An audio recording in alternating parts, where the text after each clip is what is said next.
నాకు హైదరాబాద్ ట్రాన్స్ఫర్ పెట్టేసుకుంటాను, ఇక్కడికి వచ్చేస్తాను, వర్క్ ఫ్రమ్ హోమ్ చేసుకుని ఉంటాను, నేను తన ఆఫీస్కి వెళ్ళినా పర్వాలేదు, తన పీజీల్లో ఉండడం నాకు ఇష్టం లేదు, ఇల్లు తీసుకుంటాను అన్నాడు. సరే అప్పుడు మేఘాలుగా తీసేసుకున్నాడండి. మాకు కూడా అంత చెప్పలేదు, మా అమ్మాయి కూడా సరిగ్గా చూపించాడు ఇల్లు ఇది అనేసి. సరే ఓకే అంతే, అంత గాబరాలోని పెళ్ళైన వెంటనే కదండి తీసేసుకున్నాడు. సరే అని వెళ్ళాము అన్నాడు. అంతే ఆ అబ్బాయి ఏంటి ఒక వారం రోజులు కూడా ఉండినట్లేదు, వెంటనే నాకు ఆఫీస్కి వెళ్ళిపోవాలి, ఉండడానికి అవ్వదు అన్నాడు కొత్త ఇంటికి వెళ్ళాక. మా అమ్మాయికి అయితే ఆ ఏరియా అసలు ఎక్కడ అన్నది దానికి తెలియదండి. ఆ ఏరియా ఏంటో తెలియదు, చాలా భయంకరమైన ఏరియా అది. హైదరాబాద్ వెంటనే ఫోన్ చేసి నన్ను రమ్మని చెప్పింది. వెళ్ళాను నేను. వెళ్ళిన తర్వాత కూడా అబ్బాయి వెళ్ళిన వెంటనే ఆ రోజు ఉన్నాడు. ఆ నైట్ కు బయలుదేరి వెళ్ళేటప్పుడు బస్సు దిగుతూ ఒక మాట మా అమ్మాయితో అన్నాడు. అది ఇక్కడ ఎవరో అమ్మాయిని రాత్రి ఆఫీసుల నుంచి వస్తుంటే చంపేసి పడేశారట, నువ్వు ఇక్కడ ఉండడం సేఫ్ కాదు, నువ్వు పాత పీజీకే వెళ్ళిపో అని చెప్పాడండి. అది ఎంతవరకు న్యాయం అండి ఆ మాట? అది మా పాప నాతో చెప్పి బాధపడింది చాలా అని. నేను అలా విన్నాను వాళ్ళ మాటలు ఏంటని. అంటే మీ అమ్మగారు వినవలసిన పనే ఉంది ఇక్కడ, నేను నీతో మాట్లాడుతున్నాను కదా పర్సనల్ గా అంటే. మా అమ్మాయి ఆ మాట విని అమ్మ అనేసరికి నేను వెళ్ళి విన్నానండి. అది ఆ మాట విని అయ్యో ఇప్పుడు ఎలా ఎక్కడికి వెళ్ళిపోతుంది బాబు అన్నాను. బస్సులోనే ఎక్కిన వెంటనే ఎవరో చెప్పారు ఈ ఏరియాలోనే ఒక అమ్మాయిని చంపేశారంట, రాత్రులు జాబ్ చేస్తూ వచ్చి వెళ్తూ ఉంటే నువ్వు వెళ్ళిపోమని చెప్తే నేను ఎక్కడికి వెళ్ళిపోతాను అని చాలా ఇబ్బంది పడింది. నేను ఉన్నాను అమ్మాయి కోసం. ఇంకా అక్కడి నుంచి ఎలా అంటే బండి వచ్చినప్పుడు వెళ్ళినప్పుడు అబ్జర్వ్ చేస్తూ ఉండేవాడు, సీసీ కెమెరాల నుంచి ఎవరు వస్తున్నారు, ఎవరు వెళ్తున్నారు, ఎక్కడికి వెళ్తోంది అమ్మాయి. ఇంకా అక్కడి నుంచి మా ఫోన్లు కూడా తన దీనికి పెట్టుకోవడం. హైదరాబాద్ లోనేనా ఇదంతా? హైదరాబాద్ అండి. ఓకే. సో ఆ అబ్బాయి వారం రోజుల పాటు మీతో పాటు ఉన్నాడు అంటే, ఐ మీన్ గాయత్రితో పాటు కలిసి ఉన్నారు. తర్వాత ఆయన పూణే వెళ్ళిపోయాడు, అమ్మాయి ఇక్కడ ఉంటూ జాబ్ చేసేది.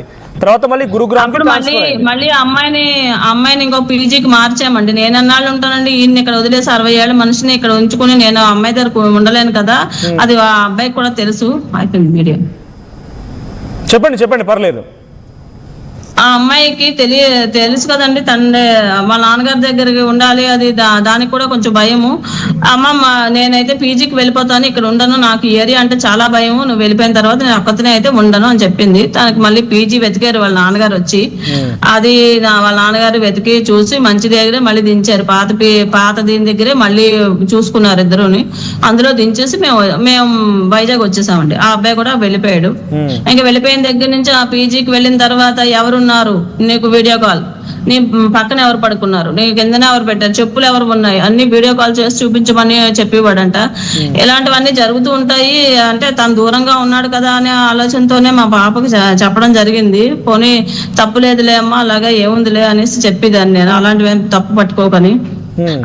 అలాగే జరిగింది అనుకుంటామండి. ఇలాగే మాయా మోసం. అబ్బాయి అయితే మాత్రం చాలా సైకో టైప్ అండి. సైకో అంటే సైకో. మీరు మా అబ్బాయి చెప్పినట్టుగా తల్లిదండ్రులను చూసుకుంటాను, నేను తల్లిదండ్రులుగా చూసుకుంటానంటే భార్యనే బాగా చూసుకుంటాడు కదండి. మమ్మల్ని తల్లిదండ్రులుగా చూసుకోవాల్సిన పనే వచ్చిందండి. ఇప్పుడు ఇంకా మేమే ఉండిపోయాం ఆ అబ్బాయి అనిపిస్తుంది. జనరల్ గా మా పెళ్ళైన తర్వాత ఉద్యోగాల రీత్యా వేరు ప్రాంతాల్లో ఉన్నా కూడా అడ్జస్ట్ చేసుకొని ఇద్దరు ఒక్క దగ్గర ఉండడానికో లేదు ఎవరో ఒకరు అడ్జస్ట్ అవడానికో ప్రయత్నం చేస్తారు తల్లిదండ్రులుగా. మీరు కూడా కోరుకునేది అదే.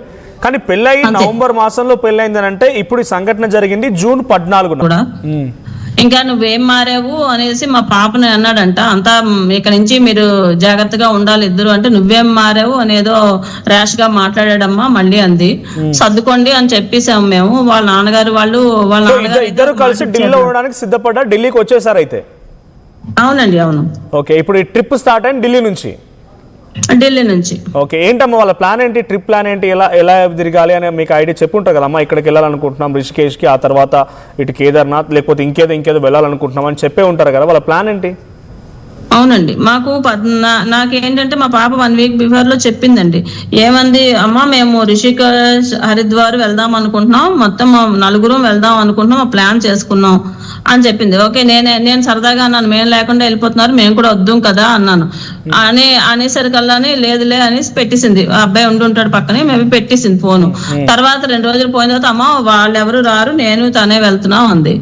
ఆ అబ్బాయి కూడా ముందు రోజు రేపు వెళ్తామనగా ఆ రోజు చేసి చెప్పాడు. చెప్పాడు, రేపు రిషికేశ్ హరిద్వార్ వెళ్తున్నాము, ఇలాగా నా బర్త్డే సరదాగా తిరిగి వస్తామని. సరే అని మేము పెద్దగా పట్టించుకోలేదు, బాగానే ఉంటుందని. నేను ఏం చేశానంటే వాళ్ళ అత్తగారికి కాల్ చేశాను. మధ్యాహ్నం 2 గంటలకి లంచ్ అవర్, ఆవిడ ఆఫీస్ లో ఉంటారు కదా అని చేసి అడిగాను, ఏమిటి వీళ్ళు ఎలా ఉన్నారు, బాగున్నారా బాగోలేరా, అంత దూరం వెళ్తున్నారు కాబట్టి మీకు తెలుస్తుంది ఇంట్లో ఎలా ఉంటున్నారు అంటే, బాగానే ఉన్నారు, మనం వాళ్ళు చెప్పిందే వినాలి కదా, మనం అందులోని తలదూర్చకూడదు, వాళ్ళిద్దరు బాగున్నారు అని వాళ్ళు చెప్తున్నారు, మీకు అదే చెప్పుంటారు అని. అత్తగారు కూడా ఢిల్లీలో ఉండేవారా, వాళ్ళతో పాటే ఉండేవారా? అత్తగారు మామగారు అక్కడే ఉన్నారండి. ఓకే. వాళ్ళ అత్తగారు జాబ్ అండి, వాళ్ళ దగ్గరే, ఈ పిల్ల కూడా వాళ్ళ దగ్గరే ఉందండి, ఫిబ్రవరి నుంచి వాళ్ళ దగ్గరే ఉంది. ఓకే. మా పాప అత్తగారు మామగారి దగ్గరే ఉండేది. ఓకే. ఇప్పుడు వాళ్ళ అత్తగారికి చెప్పేదంట, ఈ అబ్బాయి మీ ఇలా అంటున్నాడు అలా అంటున్నాడు. మా అమ్మాయి అనేది నాతోటి, మా అత్తయ్య గారికి చెప్పినా ఆవిడ ఎప్పుడు పట్టించుకోలేదు, ఆ అబ్బాయి సపోర్టే తప్ప నాకు ఎప్పుడు చేయలేదమ్మా, ఇంత సైకో అని నేను చెప్పాను. నేను ఇక్కడ తీసుకొచ్చిన తర్వాత సైకాలజిస్ట్ కి మీ అబ్బాయిని చూపిస్తానని మా మామగారికి చెప్పానమ్మా ఒక రోజు. ఏంటి బిహేవియర్ అబ్బాయిది అసలు కరెక్ట్ గా లేదు, ఎప్పుడు ఏం చేయాలో ఎలా ఉండాలో తెలియదు, నా మీద అనుమానం పడితే మాత్రం నేను ఊరుకోను అనేసి అన్నదంట. వాళ్ళ మామయ్య గారితో చెప్పడం జరిగింది. చాలా బాగా చెప్పండి అని. సైకో అంటే ఎలా ఉండేది తన బిహేవియర్, మీకు చెప్పేవారా ఎప్పుడన్నా గాయత్రి గారు? సైకో అంటేనండి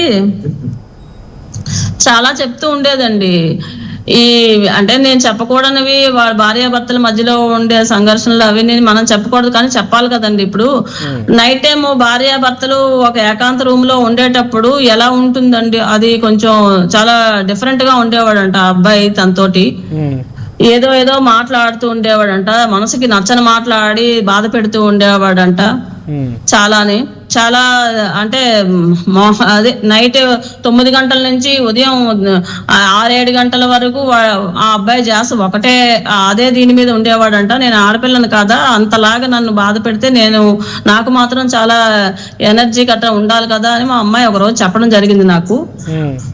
అది నేను కూడా చాలా బాధపడ్డాను ఆ విషయం చెప్పగానే, ఎందుకు అలా చేశాడు అనేసి. అక్కడి నుంచి అమ్మ మేము ఎప్పుడు కలిసినా ఇలాగే నన్ను ఇబ్బంది పెడుతున్నాడు అని చెప్పింది. అది ఎంతవరకు న్యాయం అండి, అది కూడా మా పాప బాధపడింది. నేను దానికి కూడా కొత్తగా పెళ్ళైంది కాబట్టి సర్దుకోండి అని చెప్పాను. అది అన్ని అలాగే నేను సర్దుకోమని చెప్పుకొచ్చాను తప్ప విడిపోండి అని నేను ఏనాడు చెప్పలేదు మా అమ్మాయికి. అది చాలా మానసికంగా టార్చర్ పెడుతూ ఉండేవాడు, వీడియో కాల్ చేస్తూ ఉండేవాడు. మొన్న రీసెంట్ గా మేము వెళితే ఆ కారులో కూడా మా వారు ఉన్నారు ముందుని, మా అమ్మాయికి తీసుకెళ్ళింది ఆయన్ని. ఎందుకు నేను తనతోని పూణే గట్రా వెళ్ళను, మీకు తెలియాలి కదా డాడీ రండి అని తీసుకెళ్ళింది. ముందు కూర్చుంటే తను కారులోని షోమి నువ్వు బ్యాగ్ షోమి, పక్కన ఎవరున్నారో చూపించు, ఇక్కడ చూపించు, అక్కడ చూపించు, క్యాబ్ లో నీ ఒంటి మీద ఎవరు చేస్తున్నాడో నీ, అలాంటి షాడిజీ అనమాట అబ్బాయిది. అంత దూరంలో ఉండి ఇక్కడ అమ్మాయి ఏంటి అలా అంటే ఎంత బాధగా ఉంటుంది. ఒక పెద్ద జాబ్ చేసుకున్న అమ్మాయి మీద అలాంటి నిందలు వేస్తే భరిస్తుందా అండి? చాలా బాధపడింది మా పాప. ఇవన్నిటికీ నాకు ఆ అబ్బాయి మీద కంప్లైంట్ చాలా ఎక్కువ నేను చెప్పాలనుకుంటున్నాను. అబ్బాయి మాత్రం మా అమ్మాయిని అబ్బాయి చంపాడు అన్నది నా నమ్మకం. అది మాత్రం నేను ఎవరు చెప్పినా విన్ను, నా ఆత్మ ఇదే చెప్తోంది నాకు. ఒకసారి సుధాకర్ గారు కూడా మనతో పాటు ఫోన్ లైన్ లో ఉన్నారమ్మా. సుధాకర్ గారు ఉన్నారు, గాయత్రి వాళ్ళ నాన్నగారు. సుధాకర్ గారు చెప్పండి సార్. సుధాకర్ గారు, సో అక్కడ నుంచి ఢిల్లీ నుంచి వాళ్ళ ట్రిప్ స్టార్ట్ అయింది. సో ఢిల్లీ నుంచి ఎప్పుడు ట్రిప్ స్టార్ట్ చేసి వెళ్ళారు అక్కడ నుంచి, వాళ్ళు మీకు ఇన్ఫార్మ్ చేశారా? ఢిల్లీ నుంచి ట్రిప్ ఎప్పుడు స్టార్ట్ అయింది అంటే వాళ్ళు వెళ్ళేటువంటి ఆ టూర్ ఎప్పుడు స్టార్ట్ అయింది, డేట్?